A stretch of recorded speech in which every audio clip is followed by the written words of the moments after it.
Grinning Bard Press, LLC, presents Tales of the Bard. Devaultus was here. By J.A. Roggie. One of his daggers whispered into existence, sliding into his grip like it was born there. Then it struck. The blade sank into the thug's upper arm just beneath the shoulder, so precise it was surgical.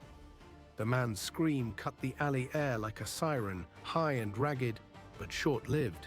Within seconds, the paralytic poison Devaultus, laced into his weapons, surged into the thug's bloodstream. Muscles began to lock, his body not responding as fast as it should have, mouth agape, eyes wide with the sheer injustice of what was happening. Devaultus yanked the blade free with a neat flick. The remaining thugs exchanged glances, their bravado faltering for a moment as they realized this might not be the easy target they'd anticipated. He spun, ducking under a wild swing from the slowing thug, his movements fluid and precise. The dagger in his hand flashed, striking like a viper as he dodged his attacker, leaving the thug paralyzed in his wake.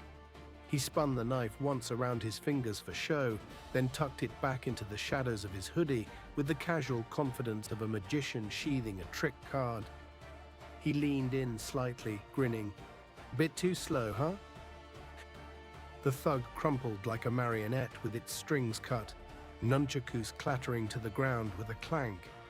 The other four stood in stunned silence, reality dawning across their faces like they just realized this was not some nobody who didn't know how to fight.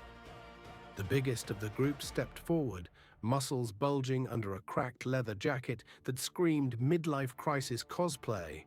He pulled a rusty pipe from his belt like he thought it was a sword. "You're gonna regret this," he growled, puffing up like a toad. "You're gonna wish you never crossed us." Devaultus offered him a bored glance, already twirling a thin needle between his fingers like it was a conductor's baton and he was orchestrating their funeral. "A metal stick? Oh, sir, that's just painfully sad." The brute roared, charging in with the subtlety of a drunk rhino. The pipe rose above his head in a wild arc, screaming rust and desperation. Devaultus stepped aside like he was avoiding a puddle. No wasted movement, just one smooth sidestep, as if the laws of physics found him too slippery to pin down. The pipe whooshed through empty air.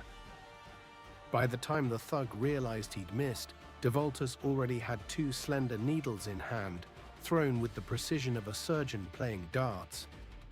One struck the shoulder, the other just beneath the ribcage. The thug staggered mid-swing. The pipe trembled in his hands, then froze above his head. His limbs seized up, betraying him in real time.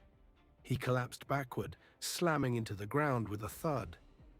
Devaultus strolled past the paralyzed hulk with a lazy swing in his step. "I was kinda rooting for you," he mused aloud, almost wistful. "That pipe had character, but you, not nearly as exciting as I'd hoped." The third thug stepped forward, broader than the others, fists gleaming with brass knuckles and too much confidence. He cracked his fingers, eyes full of blood and bluster. "You're making a mistake, buddy," he growled. "I'm gonna break your face in half." Devaultus tilted his head, studying him like a bored art critic. I can see how those odd things on your hands would be very effective. If you could hit me." Then the punch came, a freight train of a swing aimed straight for Devaultus's jaw, but it found nothing but air. Devaultus flowed around the strike like silk, slipping off a table, not just dodging, but almost dancing. His body curved with the motion, leaning in just close enough to taste the thug's surprise. "Gotta admit," he whispered inches from the man's ear, "you've got presence. Shame you're about to lose it." A dagger appeared in his hand, swift and silent. Then it disappeared into the thug's abdomen. Before the man could even register the pain, Devaultus twisted the dagger with a precise flick of his wrist and yanked it free. The thug gasped, a wet, desperate sound as his legs buckled. Devaultus stepped back and watched calmly as the venom took hold. The man collapsed like a puppet with its strings cut, brass knuckles scraping against the alley floor in a useless farewell. "How quaint," Devaultus said, kicking the brass knuckles aside with his boot. "They really should come with an instruction manual." Two left.